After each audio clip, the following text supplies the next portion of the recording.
সোমবার দিন বায়োলজি পরীক্ষা তোমাদের 17 তারিখে, তার হাতে বেশি সময় নেই বন্ধু। এই সংক্ষিপ্ত সময়ে আমি চেষ্টা করব তোমাদেরকে এমন কিছু কোশ্চেন দিতে যে কয়েকটি কোশ্চেন পড়লে আসবেই আসবে এবং তোমরা মোটামুটি ভালো মার্ক ক্যারি করতে পারবে। তো চলো বন্ধু, আমি একে একে প্রত্যেকটা অধ্যায় ধরে ধরে তোমাদের সামনে কিন্তু সমস্ত কোশ্চেন বলে দিচ্ছি। আমি আশা রাখছি এই কোশ্চেন থেকে তোমরা বেশিরভাগ কোশ্চেন তো কমন পাচ্ছ, তার সাথে আমি তোমাকে এই ভিডিওতে একটা পিডিএফ অবশ্যই দেবো। সেই পিডিএফে কিছু কোশ্চেন দেওয়া আছে, সেই কোশ্চেনগুলোর মধ্যে থেকে যে ধরনের কোশ্চেন তোমাদের আগে থেকে তোমাদের সেই কোশ্চেনগুলো যদি করা থেকে থাকে, তাহলে সেই কোশ্চেনের মধ্যে থেকে কিছু কোশ্চেন তোমরা দেখতে পারো। অর্থাৎ তোমাদের সাথে আমার এই পিডিএফ থেকে যে কোশ্চেনগুলো কমন থাকবে সেগুলো অবশ্যই করো। আর যে কোশ্চেনগুলো মোটামুটি স্টার মার্ক দেওয়া কিংবা টিক মার্ক দিয়েছি আমি, কয়েকটি কোশ্চেন আসছেই। তো চলো আমি সংক্ষিপ্ত আকারে সেই কোশ্চেনগুলো আগে বলে দিই এবং তোমাকে অবশ্যই বলবো যে 2 মার্কসের জন্য, 3 মার্কসের জন্য কিংবা 5 মার্কসের জন্য আমি প্রত্যেকটা কোশ্চেন যখন বলবো অধ্যায় ভিত্তিক ধরে ধরে, তাতে কিন্তু তোমাকে বলে দেবো কোনটা কোন মার্কসে আসার সম্ভাবনা রয়েছে। প্রথমে যে অধ্যায়টি রয়েছে সেটি হচ্ছে জীবের জনন। এই অধ্যায় থেকে যে কোশ্চেনগুলো তোমাদের জন্য ইম্পর্টেন্ট ছিল দেখে নাও। এমিনিওসেন্টেসিস কি, এর তাৎপর্য কি, আইইউডি কি। নেক্সট কোশ্চেন দেখো, সপুষ্পক উদ্ভিদের ইতর পরাগযোগের কৌশল, অথবা যে কোশ্চেনটা আসতে পারে একই রকমের কোশ্চেন যে ইতর পরাগযোগের জন্য অভিযোজন কিভাবে হয়, কিংবা বায়ু পরাগী ও পতঙ্গ পরাগী ফুলের উদাহরণ সহ বৈশিষ্ট্য লেখো। Very very important question. Next question দেখো, মানুষের শুক্রাশয় কলাস্থানিক গঠন বর্ণনা করো। ফেলোপিয়ান নালী ও প্রোস্টেট গ্রন্থির অবস্থান ও কাজ উল্লেখ করো। আইসোগেমি, অ্যানাইসোগেমি ও উগেমির পার্থক্য লেখো। অর্থাৎ ভেরি ভেরি ইম্পর্টেন্ট যে 3টা কোশ্চেন বললাম অবশ্যই দেখবে, কমন আসছে। এরপর একটা কোশ্চেন দেখো, মেনার্কি ও মনোপাসের পার্থক্য লেখো। রজচক্রের সময় ডিম্বাণু ও জরায়ুর কি পরিবর্তন হয় তা বলো। নেক্সট কোশ্চেন দেখো, ক্যাপাসিটেশন ও অ্যাক্রোজম বিক্রিয়া কি, ভ্রূণ কোন দশায় কোথায় আরোপিত হয়। এরপর একটা কোশ্চেন দেখো, শুক্রাণু ও ডিম্বাণু উৎপাদন পদ্ধতি রেখাচিত্রের সাহায্যে বর্ণনা করো। কিংবা নেক্সট কোশ্চেন দেখো, স্পারমাটোনোজেনেসিস ও উজেনেসিস কি। অর্থাৎ এই কয়েকটি যে কোশ্চেন বললাম তোমাদের হাতে গোনা এই কয়েকটি, অর্থাৎ 6-7টা কোশ্চেন ভেরি ভেরি ইম্পর্টেন্ট রয়েছে প্রথম অধ্যায়ের জন্য। আর 3 মার্কস এবং 5 মার্কসের জন্য যে কোশ্চেনগুলো বলে দিচ্ছি ইম্পর্টেন্ট, এবং এখান থেকে যে ভাঙা ভাঙা কোশ্চেনগুলো রয়েছে সেগুলো কিন্তু 2 মার্কসের জন্য আসতে পারে। অর্থাৎ বন্ধু, আমি তোমাকে যে কয়েকটি কোশ্চেন বললাম এর মধ্যে থেকেই কোশ্চেন আসছে, এবং এর বাইরে যে কিছু কোশ্চেন অবশ্যই আমি পিডিএফে দিয়ে দিচ্ছি, যদি তোমাদের করা থেকে থাকে তাহলে দেখবে। চলো দ্বিতীয় অধ্যায় থেকে দেখো এবার। বংশগতিবিদ্যা ও অভিব্যক্তি, এই যে দ্বিতীয় অধ্যায় রয়েছে এখান থেকে কি কি কোশ্চেনগুলো কমন পাচ্ছ দেখে নাও। ট্রান্সক্রিপশনের প্রারম্ভিক দশা বর্ণনা করো। নেক্সট কোশ্চেন, ট্রান্সলেশনের প্রারম্ভিক দশা বর্ণনা করো। নেক্সট কোশ্চেন, এবিও গ্রুপ দ্বারা মাল্টিপল এলিন কিভাবে হয় তা বর্ণনা করো। এবং অথবাতে যে কোশ্চেনটা থাকবে তার সাথে জয়েন্ট কোশ্চেন, পলিজেনিক উত্তরাধিকার কি। নেক্সট কোশ্চেন দেখো, অসম্পূর্ণ প্রকটতা ও সহপ্রকটতার মধ্যে পার্থক্য লেখো। এরপরে যে কোশ্চেনটা ভেরি ভেরি ইম্পর্টেন্ট রয়েছে এই অধ্যায় থেকে, দেখো এইচজিপি কি, সুবিধা ও অসুবিধা লেখো, এবং এমজিপির 2টি বৈশিষ্ট্য লেখো।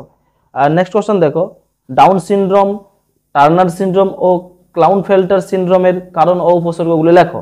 নেক্সট কোশ্চেন, জেনেটিক কোডন কি, বৈশিষ্ট্য লেখো। প্রারম্ভিক ও সমাপ্তির কোডনের নাম সহ সংজ্ঞা দাও। এরপরে কোশ্চেন দেখো, টেলোমিয়ার ও সেন্ট্রোমিয়ারের কাজ উল্লেখ করো। ডিএনএ ফিঙ্গারপ্রিন্টিং এর মূলনীতি, ফিঙ্গারপ্রিন্টিং এর সুবিধা ও অসুবিধাগুলি উল্লেখ করো। নেক্সট কোশ্চেন দেখো, ডিএনএ এর গঠন সম্পর্কে আলোচনা করো। বারবডি কি, বংশগতির ক্রোমোজোম তত্ত্ব কি, নিউক্লিওজোম ও সলিনয়েড তত্ত্বটা আলোচনা করো। নেক্সট কোশ্চেন দেখো, হার্ডি উইন্সবার্গের মূলনীতি ও গুরুত্ব লেখো। জিন পুল, জিন ফ্রিকোয়েন্সি, জিন ফ্লো ও জিনেটিক ড্রিফট কি তা উল্লেখ করো। নেক্সট কোশ্চেন, মৌমাছি ও পাখির লিঙ্গ নির্ধারণের পদ্ধতি বর্ণনা করো। মানুষের লিঙ্গ নির্ধারণে SRY এর জিনের কি ভূমিকা রয়েছে তা উল্লেখ করো। নেক্সট কোশ্চেন দেখো, সেন্ট্রাল ডগমা কি, ইন্ট্রন অ্যাকশন কি, আরএনএ স্পাইসিং কি। 2 নম্বরের জন্য করবে আর কি। নেক্সট কোশ্চেন দেখো, ডিএনএ প্রতিলিপিকরণে নিম্নলিখিত উৎসেচকগুলির ভূমিকা লেখো। এসএসবি প্রোটিন, আরএনএ প্রাইমার, এটা ভেরি ভেরি ইম্পর্টেন্ট রয়েছে। নেক্সট অধ্যায় যেটা পাবে সেটা দেখে নাও, জীববিদ্যা ও মানব কল্যাণ। সেই অধ্যায় থেকে যে কোশ্চেনগুলো রয়েছে, একটি আদর্শ অ্যান্টিবডির গঠন চিত্র সহ বর্ণনা করো, এবং এপিটোপ ও পারটোপে কি তা বলো, এবং এফএবি ও এফসি কি তা লেখো। অর্থাৎ এটি 5 মার্কসের জন্য তোমরা রেডি করে নাও। এরপরে এই অধ্যায় থেকে যে কোশ্চেনটি পাচ্ছ, ফাইলেরিয়াসিস রোগের জীবাণু লক্ষণ বিস্তার পদ্ধতি লেখো। টাইফয়েড রোগের কারণ ও উপসর্গ এবং ওয়াইডাল টেস্ট কি তা বলো। নেক্সট কোশ্চেন, যে পার্থক্য পড়বে তোমরা রস ভিত্তিক ও কোষ ভিত্তিক অনাক্রমতা, সক্রিয় নিষ্ক্রিয় অনাক্রমতা, সহজাত অর্জিত অনাক্রমতা। ভেরি ভেরি ইম্পর্টেন্ট, পড়ে গেছে কোশ্চেনটি। এরপরে দেখে নাও, ড্রাগের অপব্যবহার কাকে বলে? একটি উত্তেজক ট্রাঙ্কুলাইজার ও হ্যালুসিনোজেন ড্রাগের মধ্যে পার্থক্য লেখে উদাহরণ দাও আর কি, বৈশিষ্ট্য লেখে। এরপরে কোশ্চেন দেখো, জৈব সার কি? জৈব সারের অণুজীবের ভূমিকাগুলি লেখো। মধুর উপাদান কি কি? পিসিকালচার কি? মাইক্রো প্রপোগেশনের ধাপগুলি উল্লেখ করো। অর্থাৎ এগুলো সব 5 মার্কস এবং 3 মার্কসের জন্য মোটামুটি রেডি করবে। এরপর একটা কোশ্চেন দেখে নাও, পেস্টের জৈবিক নিয়ন্ত্রণে ব্যাকটেরিয়া, ভাইরাস ও ছত্রাকের ভূমিকা কি তা লেখো। টিকাকরণ কি? কৃত্রিম ইনসোলেশন কি? এমওইটি কি? প্রাণী প্রজননের উদ্দেশ্য লেখো। অর্থাৎ এই কোশ্চেনটি 5 মার্কসের জন্য ভেরি ভেরি ইম্পর্টেন্ট, রেডি করে নাও। এরপর একটা কোশ্চেন দেখো, খাদ্য, চর্ম, ঔষধ উৎপাদন ও শক্তি উৎপাদনে অণুজীবের কি ভূমিকা রয়েছে তা উল্লেখ করো। সাইক্লোস্পারন এ কি? অণু বিস্তারের দুটি সুবিধা লেখো। এরপর একটা কোশ্চেন দেখো, কার্সিনোজেন কি? ক্যান্সারের কারণ, লক্ষণ ও বিস্তার পদ্ধতি সংক্ষেপে লেখো। নেক্সট কোশ্চেন দেখো, ইমাসকুলেশনের 3টি পদ্ধতি বর্ণনা করো। ব্যাগিং কি? সংকরায়ন কাকে বলে? উদ্ভিদ প্রজনন বিদ্যার 2টি উদ্দেশ্য লেখো। এরপর একটা কোশ্চেন দেখো, মৌমাছি ও পোল্ট্রি পাখির একটি করে ভাইরাস ও ব্যাকটেরিয়া ঘটিত রোগের নাম উল্লেখ করো এবং মুরগির একটি টেবিল ও লেয়নের নাম লেখো। এরপরে যে অধ্যায়টা পাবে সেটা হচ্ছে জৈব প্রযুক্তি ও তার প্রয়োগ। এই অধ্যায় থেকে ভেরি ভেরি ইম্পর্টেন্ট কোশ্চেন যেগুলো আছে দেখো, মানব ইনসুলিন কি? জৈব প্রযুক্তির দ্বারা মানব ইনসুলিন উৎপাদনে পদ্ধতি লেখো। নেক্সট কোশ্চেন দেখো, বায়োপাইরেসি বা বায়ো প্যাটেন্ট কি? উদাহরণ দাও। জেনেটিক ইঞ্জিনিয়ারিং কাকে বলে? এর ধাপগুলি উল্লেখ করো। নেক্সট কোশ্চেন দেখো, জিএমও কি? কিভাবে বিটি শস্য তৈরি করা হয়? ফ্লেভার সেভার কি? কৃষিক্ষেত্রে জৈব প্রযুক্তির ভূমিকা কি তা বলো। নেক্সট কোশ্চেন দেখো, ট্রান্সজেনিক্স কি? রিকম্বিনেন্ট ডিএনএ যুক্ত কোষকে পোষক কোষে প্রক্রিয়াকরণের পদ্ধতি বর্ণনা করো। আণবিক কাঁচি ও আণবিক আঠা কি? রেস্ট্রিকেশন সাইট কি? ক্লোনিং ভেক্টর কি? এর 2টি বৈশিষ্ট্য বা গুরুত্ব লেখো। নেক্সট কোশ্চেন দেখো, পিবিআর প্লাজমিডের চিত্র এঁকে রেস্ট্রিকেশন সাইট ও অ্যান্টিবায়োটিক প্রতিরোধক সাইট চিহ্নিত করো এবং তার সাথে যে জয়েন্ট কোশ্চেন থাকবে, পিসিআর পদ্ধতি বর্ণনা করো, এর সুবিধা লেখো। এবং তাদের যে জয়েন্ট কোশ্চেন থাকবে, জিন অ্যাম্প্লিফিকেশন কি? চিকিৎসা ক্ষেত্রে জৈব প্রযুক্তির ভূমিকা দাও। এরপরে নেক্সট যে অধ্যায়টা রয়েছে সেই অধ্যায়টা হচ্ছে বাস্তুবিদ্যা ও পরিবেশ। এই অধ্যায় থেকে যে কোশ্চেনগুলো ইম্পর্টেন্ট সেগুলো দেখে নাও। ওজোন গহ্বর কি? বিভিন্ন গ্রিন হাউস গ্যাসের উৎস বর্ণনা করো। গ্লোবাল ওয়ার্মিং এর 2টি ক্ষতিকারক প্রভাব লেখো এবং তার সাথে যে কোশ্চেনটি জয়েন্ট থাকবে, হান্ট্রিল প্রোটোকল কি? জাঙ্গল উদ্ভিদের অভিযোজনগুলি লেখো। প্রাণীর ক্ষেত্রে অভিযোজনগুলি লেখো।